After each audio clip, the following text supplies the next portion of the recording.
All everyone, myself Sagar Ramesh Kute, working as assistant professor at Department of Physics, GMD College, Sinnar, Nasik. Today we are going to discuss MSc second semester 3, that is course of laser. Now last lecture we have discussed metastable state, population inversion and gain coefficient. Now in this lecture we have discussed properties of laser. A laser is a device that emits through a process of optical amplification based on the stimulated emission of electromagnetic radiation.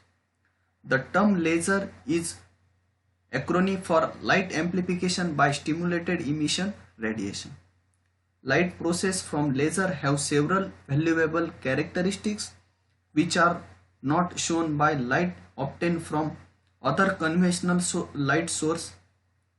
These characteristics make suitable for varieties of scientific and technological application.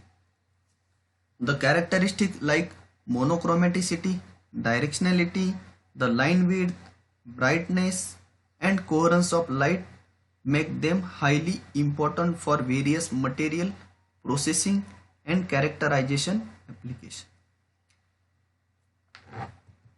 Following are main few properties. First, directionality. Second will be the monochromaticity. Third will be the coherence. And last will be the intensity. These properties are discussed separately in following subsection. First will be the directionality.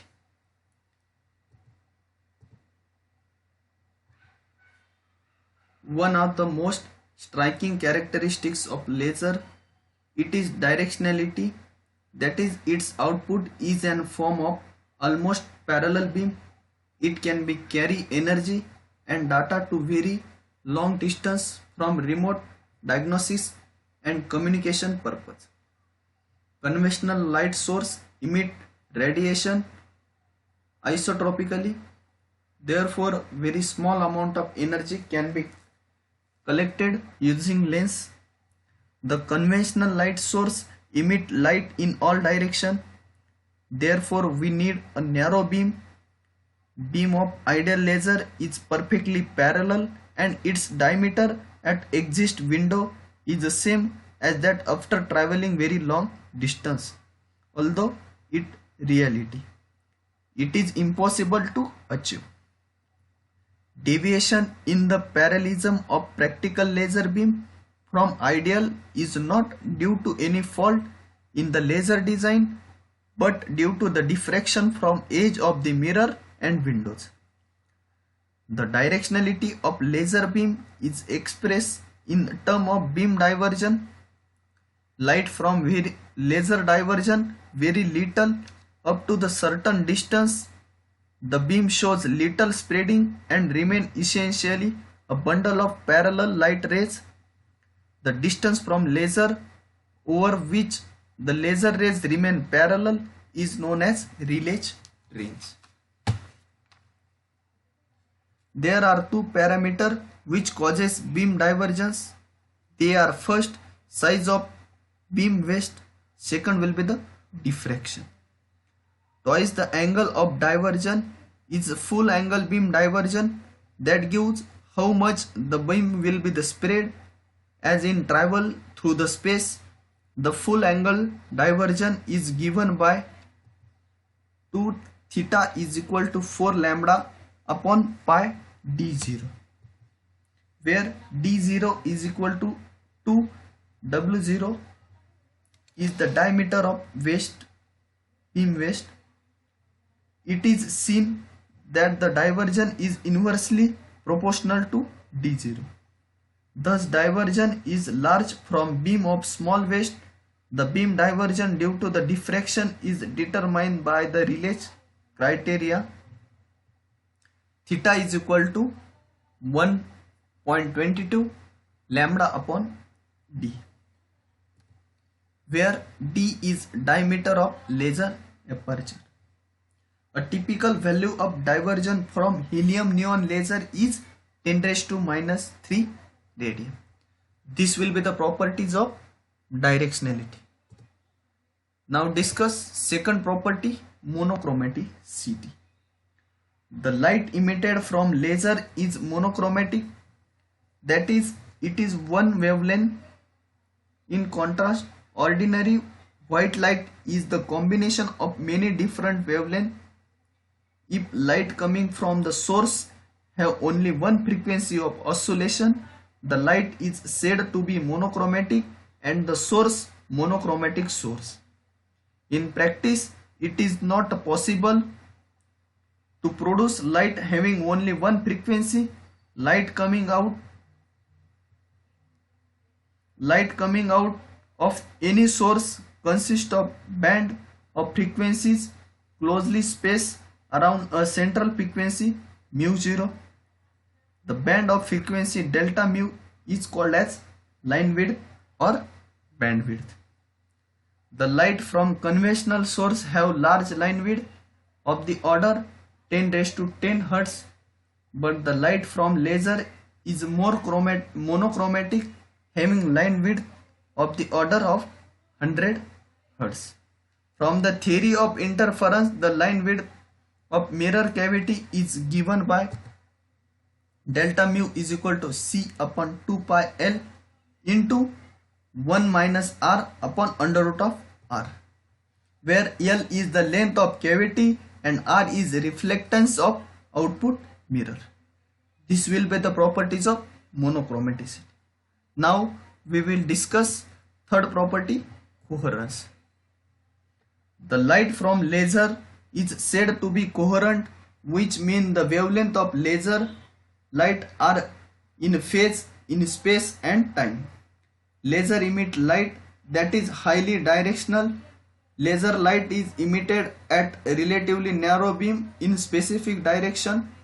Ordinary light, such as light coming from sun, a light bulb or candle, it emitted in many directions away from the source. A laser differ from other source of light. It emit light coherently, that is maintain crust to crust and through to through correspond. Coherence is a concept that establishes the jump within which a real light source can be considered ideal. Coherence requires that there is connection between amplitude and phase of the light at a point and time, and the amplitude and phase of light another point and time. There are two types of coherence. First is temporal coherence and second will be the spatial, that means transverse coherence. We discuss first temporal coherence. Temporal coherence is a characteristics of single beam of light. Temporal coherence is the measure of correlation between the phase of light wave at a different point along the direction of propagation. Temporal coherence tells us how monochromatic a source is.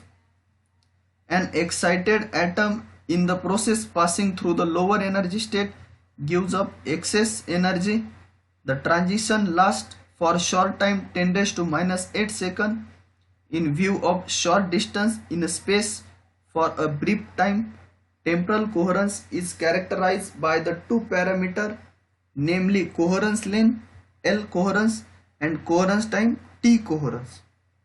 Both the coherence length and coherence time measure how the long light wave remain in phase as they travel in space. The coherence length depend on the central wavelength lambda and the bandwidth delta lambda of the wave packet.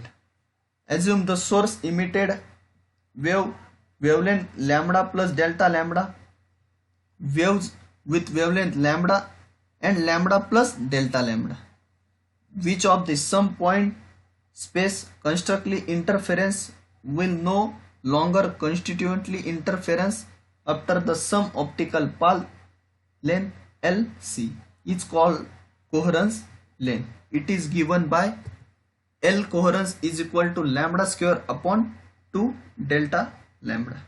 it can be expressed in terms of frequency. L coherence is equal to C upon delta mu, and coherence time Tc is equal to Lc upon C, since delta F is equal to C. The coherence length is very useful measure of temporal coherence because it tells us how far apart two points along the light beam can be remain coherent with each other. Now second will be the spatial coherence, that means transverse coherence. If the phase difference between two electric vectors remains zero for all time, then the waves are said to be the spatial coherence. It implies that spatial coherence measures the area over which light is coherent. Spatial coherence is measure of the correlation between the phase of light wave at a different point transverse to the direction of propagation. Spatial coherence tells us how uniform the phase of wavefront is. Coherence width is the distance along the waveform perpendicular to the direction of propagation within which the amplitude and phase of wave can consider will defined and therefore predictable. Spatial coherence is determined by the coherence width Wc. Wc is equal to K into lambda upon D into R, where K is constant depend on the shape of source. For circular source, K is equal to 1.22, D is the approximate diameter of source, and R is the distance from source. An ideal point source would have infinite coherence width, hence the shadow region gives the better spatial coherence of the source. This will be the properties of coherence. Now last will be the intensity. Intensity is the power of laser beam divided by the cross section area of the beam. It is thus typically gives the watt per square centimeter.